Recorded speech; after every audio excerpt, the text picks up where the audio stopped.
NEET 2025 की state की counselling के लिए दिल्ली स्टेट में जो इंद्रप्रस्थ यूनिवर्सिटी है, जिसका फॉर्म रिलीज किया गया है। हालांकि नीट के रिजल्ट के बाद ये फॉर्म दोबारा से आएगा काउंसलिंग के टाइम पे। इस फॉर्म को कैसे फिल करना होता है, क्योंकि बहुत सारे स्टूडेंट्स इस फॉर्म में फर्स्ट स्टेप ही फिल करते हैं, कोई भी पेमेंट नहीं करते और बाकी सारी क्रेडेंशियल जो है वो अपलोड नहीं करते हैं, कोई डॉक्यूमेंट्स अपलोड नहीं करते हैं। ये एक्चुअली में 2 स्टेप में जो फॉर्म है वो कंप्लीट होता है आईपीयू का। आईपीयू का फॉर्म कैसे भरना है नीट 2025 की काउंसलिंग के लिए? स्टेट कोटा दिल्ली के जो आईपीयू के कॉलेजेस हैं, total 3 colleges, doctor BSA, NDMC और एसीएमएस। इन 3 कॉलेज में अगर एडमिशन चाहते हैं या फिर एसीएमएस में आर्मी के कैंडिडेट्स जिनका कि बैकग्राउंड डिफेंस से है, वो अगर एडमिशन चाहते हैं तो फिर उनको आईपीयू का फॉर्म भरना पड़ता है। आईपीयू का form complete step by step कैसे आपको फिल करना है, डॉक्यूमेंट कौन कौन से लगेंगे, टोटल फीस कितनी लगेगी, स्टेप बाय स्टेप प्रोसेस इस छोटे से वीडियो में हम आप लोगों के साथ शेयर कर रहे हैं। आप चैनल अगर पहली बार विजिट कर रहे हैं तो फिर इसको सब्सक्राइब जरूर कर लीजिए, ताकि फ्यूचर के अपडेट्स आपको नॉन स्टॉप लगातार मिलते रहे। गाइस, हम लोग बात कर रहे हैं आईपीयू के एप्लीकेशन फॉर्म की, जो आपको फिल करना है ऑफिशियल वेबसाइट ipu.admissions.nic.in। यहाँ पर आपको जो फ्रंट पेज है वहां पर आईपीयू रजिस्ट्रेशन का टैब है, यहाँ पर आपको क्लिक करना है। जब आप क्लिक करेंगे तो उसके बाद जो ऑप्शन ओपन होके आएगा, अभी इसमें इंटरनेट की थोड़ी सी प्रॉब्लम है जिसकी वजह से ऐसा शो हो रहा है, लेकिन जो पेज ओपन होके आएगा वो आपका पेज कुछ इस तरीके से होगा, राइट। यहाँ पर आपको ये जो पेज है, इस पेज पे आपको पहले तो रजिस्ट्रेशन करना है, राइट। और यहाँ पर जो साइन इन का एक ऑप्शन है, प्लस साइन इन के बाद आपको यहाँ पर न्यू रजिस्ट्रेशन कैंडिडेट का जो ऑप्शन है, आपको सिंपली जाना है न्यू रजिस्ट्रेशन के कैंडिडेट के ऑप्शन पर। न्यू रजिस्ट्रेशन की अगर हम बात करें, न्यू कैंडिडेट रजिस्ट्रेशन है, यहाँ पर आपको क्लिक करना है। जब आप यहाँ पर क्लिक करेंगे उसके बाद कुछ इंस्ट्रक्शंस आएंगे जिनको कि आपको थोड़ा सा पढ़ लेना है, कि यानी डॉक्यूमेंट आपके कौन कौन से लगेंगे, कितने स्टेज का ये एप्लीकेशन होगा, वो कंप्लीट डिटेल आपको यहाँ से मिल जाती है। स्टेप 1 एंड स्टेप 2, एक स्टेप है फर्स्ट स्टेप जिसमें कि आपको रजिस्ट्रेशन करना पड़ता है नॉर्मली, जहां पर कि आपको कोई भी फीस वगैरह पेमेंट नहीं करनी पड़ती। सिर्फ आपको अपना नाम, उसके अलावा जो आपकी फोटोग्राफ है वो अपलोड करना होता है, और क्लास 10th का मार्कशीट या सर्टिफिकेट आपको, या फिर बर्थ सर्टिफिकेट यानी डीओबी प्रूफ जो होता है वो आपको अपलोड करना होता है। उसके बाद रजिस्ट्रेशन का फर्स्ट स्टेप कंप्लीट हो जाता है, लेकिन सेकेंड स्टेप उसके बाद आता है, और उसके लिए आपको दोबारा से उसी कोर्स के लिए अप्लाई करना पड़ता है जिस कोर्स के लिए आपने पहले से एक बार एप्लीकेशन किया हो। तो ये कैसे आता है स्टेप बाय स्टेप, अगर हम उसको देखें, यहाँ पर आपको जो इंस्ट्रक्शन है, इंस्ट्रक्शन आपको देखना है। यहाँ पर नॉर्मली बताया गया कि पासवर्ड आपका कैसा होना चाहिए, डॉक्यूमेंट आपको कौन कौन से अपलोड करने पड़ेंगे। यहाँ पर आई एग्री का टैब है, आई एग्री पर आपको क्लिक करना है, और उसके बाद ये फॉर्म आगे बढ़ेगा। जब आप आगे ये फॉर्म बढ़ेगा उसके बाद साइन ऑफ फॉर्म सबसे पहले आता है, जिसमें आपको कैंडिडेट का नेम, उसके बाद फादर नेम, मदर नेम, उसके बाद डेट ऑफ बर्थ, उसके बाद जेंडर, उसके अलावा जो मोबाइल नंबर है विद आईएसडी कोड, और ईमेल आईडी। यहाँ पर यूजर आईडी आप जो बनाएंगे वो यहाँ पर मेंशन हो जाएगी। उसके बाद आपको पासवर्ड यहाँ पर चूज करना है, राइट। और पासवर्ड चूज करने के बाद सिक्योरिटी पिन एंटर करना है, सबमिट पे क्लिक करना है। सबमिट पर क्लिक करेंगे उसके बाद ये फॉर्म आगे बढ़ेगा। जो डिटेल्स आपने इंटर करी होगी, like candidates name, father name, mother name, वो यहाँ पर शो होगा। आपको यहाँ पर फाइनल सबमिट करना है, एडिट का ऑप्शन है, अगर कोई मिस्टेक होती है तो एडिट कर सकते हैं। फाइनल सबमिट पर क्लिक करेंगे और उसके बाद ये आपका यूजर आईडी क्रिएट हो जाएगा, आपका कैंडिडेट नेम आ जाएगा। Click to login and complete profile. अब आपको लॉगिन पर जाना है और उसके बाद क्लिक लॉगिन करना है। लॉगिन करने के बाद आपको अपनी जो कंप्लीट प्रोफाइल है उसको कंप्लीट करनी है। लॉगिन के पेज पर जाएंगे, स्टार्टिंग का जो होम पेज था वो ओपन होगा, और वहां पर आपको यूजर आईडी अपना डालना है, पासवर्ड डालना है, और उसके बाद सिक्योरिटी जो पिन है वो आपको एंटर करना है, साइन इन करना है, राइट। और उसके बाद ये फॉर्म ओपन होगा जो कि रजिस्ट्रेशन फॉर्म है, राइट। ये आपका एप्लीकेशन फॉर्म नहीं है, ये रजिस्ट्रेशन फॉर्म है। यहाँ पर अप्लाई फॉर यूजी कोर्सेज, आपको एमबीबीएस के लिए अप्लाई करना है। आपको बहुत सारे जो यूजी कोर्सेज हैं वो यहाँ पर आएंगे, राइट। जैसे कि इसमें एमबीए आपका यूजी में आपका एमबीए आ जाएगा, राइट। उसका master of arts mass communication आ जाएगा, राइट। बहुत सारे कोर्सेज है ये इसमें आ जाएगा, लेकिन आपको यहाँ पर एमबीबीएस सेलेक्ट करना है, ओके। और जो मैं आपको बता रहा था कि ये सिर्फ डैशबोर्ड जो है वो आपके रजिस्ट्रेशन का है, ये एप्लीकेशन फॉर्म नहीं है, राइट। तो यहाँ पर आपको 4 ऑप्शन मिलेंगे, application form, contact detail, upload documents, view field form. यहाँ पर पेमेंट का कोई भी ऑप्शन नहीं आता। बहुत सारे कैंडिडेट्स हैं ये चारों ऑप्शन कंप्लीट कर देते हैं, उसके बाद डन कर देते हैं, और उसके बाद दोबारा से लॉगिन करके फॉर्म को कंप्लीट नहीं करते। ऐसे कैंडिडेट्स को काउंसलिंग के टाइम पे फिर से फॉर्म को अप्लाई करना होता है, क्योंकि यहाँ पर कोई पेमेंट का ऑप्शन नहीं होता। आगे कैसे बढ़ना है, आपको सेकंड स्टेप पे कैसे जाना है, वो मैं फर्दर आपको इसी वीडियो में बता दूंगा, राइट। अभी फिलहाल आपको यहाँ पर कोर्स सेलेक्ट करना है, और ये कोर्स आपको सेलेक्ट करना है MBBS नीट 2025, राइट। और यहाँ पर जो कोड है वो है 103। इस पर यहाँ जो सिक्योरिटी पिन है, यहाँ सिक्योरिटी पिन आपको जो है इंटर करना है ये वाला, और कंप्लीट योर पर्सनल डिटेल जो ये लिखा हुआ है, यहाँ पर आपको क्लिक करके आपको ये फॉर्म पर्सनल डिटेल्स का भरना है। जब आप क्लिक करेंगे कंप्लीट योर पर्सनल फॉर्म का, तो यहाँ पर आपको कुछ इंस्ट्रक्शन आएंगे, राइट। और इंस्ट्रक्शन आने के बाद ये बताएगा कि एप्लीकेशन फॉर्म जो है आपको कैसे, जो इंस्ट्रक्शन है एप्लीकेशन फॉर्म का वो आएगा। कंफर्मेशन आपको करना है, यहाँ पर सिक्योरिटी पिन डाल के ओके पर क्लिक करेंगे, ये फॉर्म आगे बढ़ेगा।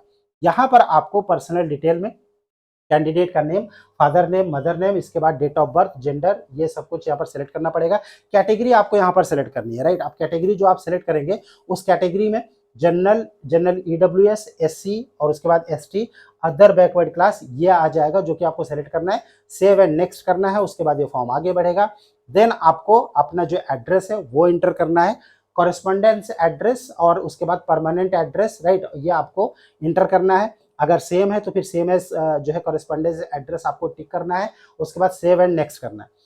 नेक्स्ट जो ऑप्शन आएगा पहले उसमें जब सेव एंड नेक्स्ट करेंगे तो उसके बाद आपको डॉक्यूमेंट्स अपलोड करने हैं। डॉक्यूमेंट में आपको सिर्फ फोटोग्राफ और जो DOB प्रूफ है यानी डेट ऑफ बर्थ प्रूफ है वो अपलोड करना है, और उसके लिए आपके पास 2 कॉलम होंगे। अगर कैटेगरी आप सेलेक्ट करते हैं तो फिर आपको कैटेगरी सर्टिफिकेट यहाँ पर अपलोड करना पड़ सकता है, राइट। फोटोग्राफ आपको अपलोड करना है चूज फाइल करके, और उसके बाद DOB प्रूफ आपको अपलोड करना है, जिसमें कि आपका क्लास 10th का सर्टिफिकेट चल जाएगा। उसके बाद अपलोड करेंगे, अपलोड करने के बाद इसको सबमिट एंड प्रीव्यू कर देना है, और उसके बाद जब सबमिट हो जाएगा देन जो आपका डॉक्यूमेंट आपने अपलोड किया है उस डॉक्यूमेंट का प्रीव्यू आप देख सकते हैं। अगर आपसे कोई मिस्टेक हुई तो आप उसको एडिट कर सकते हैं, एडिट डॉक्यूमेंट के ऑप्शन पर जाके, और उसके बाद ये आप जब कंप्लीट हो जाएगा देन यहाँ पर डन का एक ऑप्शन आता है, राइट। कैंडिडेट्स नॉर्मली क्या करते हैं, ये देखिए होम का ऑप्शन आता है, इसके बाद कोई भी एप्लीकेशन का प्रोसेस इसके आगे नहीं आता पहले स्टेप में। होम पर जब आप क्लिक करेंगे तो उसके बाद ये जो विंडो है होम का फिर से आ जाएगा। आपको फिर से MBBS पर जाना है, और MBBS पे जाके यहाँ पर जो सिक्योरिटी पिन है यहाँ पर फिर से सिक्योरिटी पिन ओपन कर इंटर करना है, और उसके बाद कंप्लीट योर पर्सनल डिटेल पर फिर से क्लिक करना है, लॉगिन करना है। तब उसके बाद आपका ये जो एक्चुअल फॉर्म है ये ओपन होगा। अब इस एक्चुअल फॉर्म में application form, qualification detail, competitive examination detail, contact details, upload document details, उसके अलावा प्रीव्यू एंड फाइनल सबमिट, पे रजिस्ट्रेशन फी, यहाँ पर 2 कॉलम और है। Verify your mobile number, verify your email ID, ये आपको वेरीफाई करना है। यहाँ पर लॉगिन करके OTP आएगा, OTP के थ्रू आपको मोबाइल नंबर और ईमेल आईडी वेरीफाई करना है। एप्लीकेशन फॉर्म में application form, qualification detail, competitive examination detail, ये आपको सारे फिल करने हैं। अगर आप यहाँ पे देखेंगे तो अभी स्टेटस इनकम्प्लीट दिखा रहा है। 1 बाय 1 यहाँ पर आपको फिल करना है, और फिल करने के लिए जब हम फॉर्म को आगे बढ़ते हैं एप्लीकेशन फॉर्म पर क्लिक करते हैं, उसके बाद ये कैंडिडेट की कंप्लीट डिटेल आ जाती है एप्लीकेशन फॉर्म में। कैंडिडेट का name, father name, mother name, date of birth, उसके बाद जेंडर, इसके अलावा सिटीजनशिप कौन सी है वो आ जाता है, नेशनैलिटी जिसको बोलते हैं।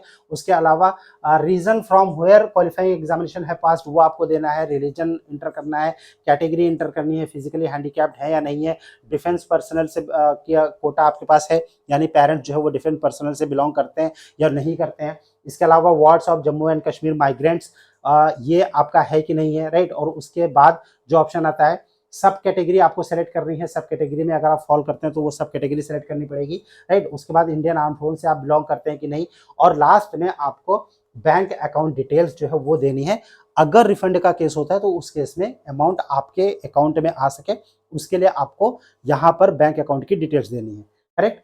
अब जब ये फॉर्म को आगे बढ़ेंगे तो ये जो पूरा आप भर देंगे, यहाँ पर अगर आप देखेंगे जो इंडियन एयरफोर्स से अगर बिलोंग करते हैं तो यहाँ पर ऑप्शन आ जाते हैं इंडियन एयरफोर्स का, आर्मी का, नेवी का। नॉट एप्लीकेबल अगर है तो फिर नॉट एप्लीकेबल कर सकते हैं। अगर किसी से भी बिलोंग नहीं करते तो अदर फोर्सेज हैं वो आप मेंशन कर सकते हैं।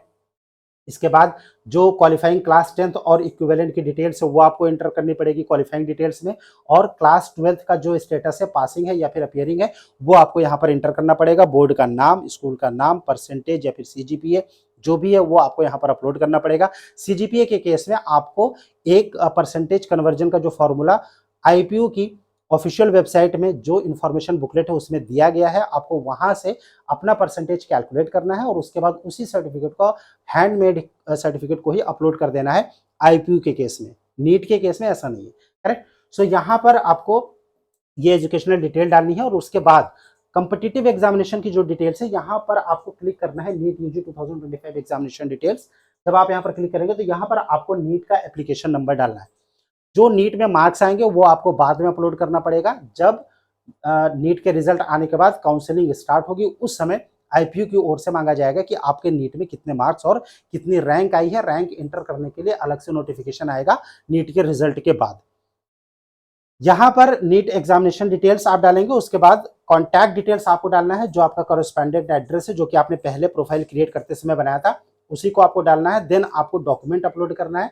डॉक्यूमेंट में यहाँ पर जो ऑप्शन आएंगे, राइट, प्रीव्यू एंड अपलोड का, एडिट एंड री अपलोड का, एडिट एंड री अपलोड का, राइट। हर एक डॉक्यूमेंट को अपलोड करने के बाद आपको यहाँ पर री अपलोड का ऑप्शन जो है उस पर क्लिक करना है या फिर प्रीव्यू एंड अपलोड का ऑप्शन पे क्लिक करना है। ये ध्यान रखिएगा, जो डॉक्यूमेंट अपलोड हो जाएगा उसको आप एडिट करने के लिए एडिट एंड री अपलोड करना है। लेकिन अगर आप नया डॉक्यूमेंट अपलोड कर रहे हो तो उस केस में आपको डॉक्यूमेंट अपलोड करने के बाद ये जो ऑप्शन है प्रीव्यू एंड अपलोड, यहाँ पर आपको क्लिक करना है, तो फिर वो डॉक्यूमेंट आपका अपलोड हो जाएगा। देन प्रीवियस सेक्शन पे आप जा सकते हैं, राइट। उसके बाद जब आप कंप्लीट डॉक्यूमेंट अपलोड कर देंगे देन जो आपका फॉर्म है वो कंप्लीट प्रीव्यू आ जाएगा, यानी कौन कौन से क्रेडेंशियल्स आपने उसमें इंटर किया है वो कंप्लीट प्रिंट इसका आ जाएगा PDF के तौर पे, राइट। यहाँ पर कॉलम आ जाएगा। आप इस पेज में अपनी सारी डिटेल्स चेक कर सकते हैं, किस ईयर में आपने पास किया, राइट, रिजल्ट मोड क्या था, qualification detail, exam competitive examination detail, हर एक डिटेल यहाँ पर आ जाती है, right. Email ID, phone number वगैरह सब कुछ आपका पूरा आ जाता है। प्लस यहाँ पर बैंक डिटेल जो है वो भी आपने क्या इंटर किया है वो भी आ जाता है। बैंक डिटेल्स में आपको जो कैंसिल चेक है, राइट, वो आपको अपलोड करना पड़ेगा या फिर पासबुक आपको स्कैन करके अपलोड करना पड़ेगा। अगर आप जब बैंक की डिटेल्स यहाँ पर सबमिट करेंगे तो ये मैंडेटरी है, ताकि जो अकाउंट नंबर है वो कंफर्म किया जा सके IPU की ओर से, और इन फ्यूचर अगर रिफंड का केस बनता है तो फिर आपको अमाउंट रिफंड किया जा सके। इसके बाद जो डॉक्यूमेंट्स आपने अपलोड किए हैं उन सभी का प्रीव्यू आता है। आप वो सारे डॉक्यूमेंट्स देख सकते हैं कि डॉक्यूमेंट्स कौन कौन से आपने अपलोड किए थे। और उसके बाद सेव एंड फाइनल सबमिट का ऑप्शन है, डिक्लेरेशन है, आपको यहाँ पर क्लिक करना है। फाइनल सबमिट पर क्लिक करेंगे, आपका जो फॉर्म है वो जो लेटेस्ट स्टेटस है वो इस तरीके से आ जाएगा कि आपका एप्लीकेशन फॉर्म कंप्लीट हो चुका, क्वालिफिकेशन डिटेल कंप्लीट हो चुका, competitive examination detail, contact detail, upload documents, images detail सब कंप्लीट हो चुका है। लेकिन रजिस्ट्रेशन फीस यहाँ पर देखेंगे, पे रजिस्ट्रेशन फी, ये इनकम्प्लीट है। 2024 की जो काउंसलिंग हुई थी उसमें IPU का जो पहला रजिस्ट्रेशन होता था, राइट, यानी IPU में दो तरीके के फीस ली जाती है, एक तो रजिस्ट्रेशन फीस, दूसरा काउंसलिंग फीस। पिछली बार 1500 रजिस्ट्रेशन की फीस थी और 1000 जो है वो काउंसलिंग फीस थी। लेकिन इस बार अभी फर्स्ट स्टेप से ही 2500 का फीस जो है वो कैंडिडेट को पे करना पड़ेगा। यहाँ पर अगर आप रजिस्ट्रेशन फीस देखेंगे तो ये 2500 जो है ये फीस है, जो कि यहाँ पर यू आर रिक्वायर्ड टू पे एन अमाउंट ऑफ 2500, जो कि यहाँ पर मेंशन किया गया है। ऑनलाइन पेमेंट के थ्रू आप ये पेमेंट कर सकते हैं। आप इसको जैसे पेमेंट करेंगे उसके बाद जो आपका रजिस्ट्रेशन है प्रोसेस है वो कंप्लीट हो जाएगा। जो ईमेल और मोबाइल नंबर है इसको आपको वेरीफाई करना है। यहाँ पर जब आप क्लिक करेंगे, राइट, सारा प्रोसीजर करने के बाद, पेमेंट करने के बाद, देन यहाँ पर आपका मोबाइल नंबर दिखाएगा जो आपने इंटर किया है। वहाँ पर आपको सेंड OTP का ऑप्शन पे क्लिक करना है, OTP आएगा, सिक्योरिटी पिन इंटर करना है और उसके बाद आपको इसको वेरीफाई कर देना है। उसी तरीके से आपको जो आपका रजिस्टर्ड ईमेल एड्रेस है वो भी आपको यहाँ पर क्लिक करके इसको वेरीफाई करना है। इस तरीके से पेमेंट करने के बाद आपकी जो कंप्लीट एप्लीकेशन फॉर्म है उसको आप प्रिंट कर सकते हैं और प्रिंट करने के बाद आप उसकी एक कॉपी सेव रख लीजिएगा। इस तरीके से आपका जो IPU का रजिस्ट्रेशन है वो कंप्लीट हो जाता है। हालांकि जो काउंसलिंग है जो कि नीट के रिजल्ट के बाद शुरू होगी, उस समय अगर इस बार लास्ट ईयर की तरह इस बार 1000 रुपीज जो है काउंसलिंग के लिए अगर IPU चार्ज करेगा तो फिर ये 2500 के अलावा 1000 रुपीज और पे करने पड़ेंगे। उसके बाद कॉलेज का ऑप्शन आएगा सेलेक्ट करने के लिए ऑनलाइन काउंसलिंग में। लेकिन अगर IPU इसी 2500 में काउंसलिंग का भी चार्जेस अगर उसने इंक्लूड कर लिया है तो फिर हो सकता है काउंसलिंग के टाइम पे आपको 1000 रुपीज पे ना करना पड़े। और उस समय जब पोर्टल ओपन होगा, इनेबल किया जाएगा IPU की ओर से, उस समय आप काउंसलिंग के लिए जो कॉलेज सिलेक्शन का प्रोसेस होता है वो सारी चीजें आप कर पाएंगे। 2025 की जो काउंसलिंग होगी उसमें आपको कॉलेज सेलेक्ट करने में, प्राइवेट या फिर गवर्नमेंट मेडिकल कॉलेज में एडमिशन के लिए मेडिका विंग टीम की एक्सपर्ट गाइडेंस अगर आपको चाहिए ऑल ओवर इंडिया के किसी भी स्टेट में, आपको सिंपली एक गूगल फॉर्म फिल करना है, जिसका कि लिंक वीडियो के डिस्क्रिप्शन में है। नई दिल्ली में मेडिका विंग का ऑफिस ओपन हो गया है स्टूडेंट्स एंड गार्जियंस के लिए। आप डायरेक्ट कांटेक्ट कर सकते हैं हमारे ऑफिस में। ऑफिस का जो एड्रेस है वो भी वीडियो के डिस्क्रिप्शन में मेंशन किया गया है। विजिट करना है आपको medicawing.com, जो कि ऑफिशियल वेबसाइट है मेडिका विंग की। वहां पर आपको किसी भी कॉलेज का, किसी पिछले 3 साल का किसी भी कैटेगरी का कट ऑफ प्लस कॉलेज के बारे में कंप्लीट इंफॉर्मेशन, उस कॉलेज में फीस कितनी है, डॉक्यूमेंट क्या क्या लगेगा, पीजी के कितनी सीट्स हैं, हॉस्पिटल कब स्टेब्लिश हुआ, कितने बेड का हॉस्पिटल है, एक्स्ट्रा फैसिलिटीज उस हॉस्पिटल में क्या है, कंप्लीट डिटेल आपको उस कॉलेज के बारे में medicawing.com, जो कि ऑफिशियल वेबसाइट है मेडिका विंग की, वहां से मिल जाता है। इसके बाद भी आपका कोई क्वेश्चन होता है, कुछ पूछना चाहते हैं, आप कमेंट बॉक्स में कमेंट कर सकते हैं, या फिर स्क्रीन पर जो नंबर शो हो रहा है इस नंबर पर आप हमें व्हाट्सएप भी कर सकते हैं। काउंसलिंग को ऑप्ट करने के लिए भी आप हमारी टीम से कांटेक्ट कर सकते हैं, उसके लिए भी आप सेम नंबर पर कॉल या फिर व्हाट्सएप मैसेजेस कर सकते हैं। Stay tuned with us. Thank you for watching Medica wing. Thanks a lot.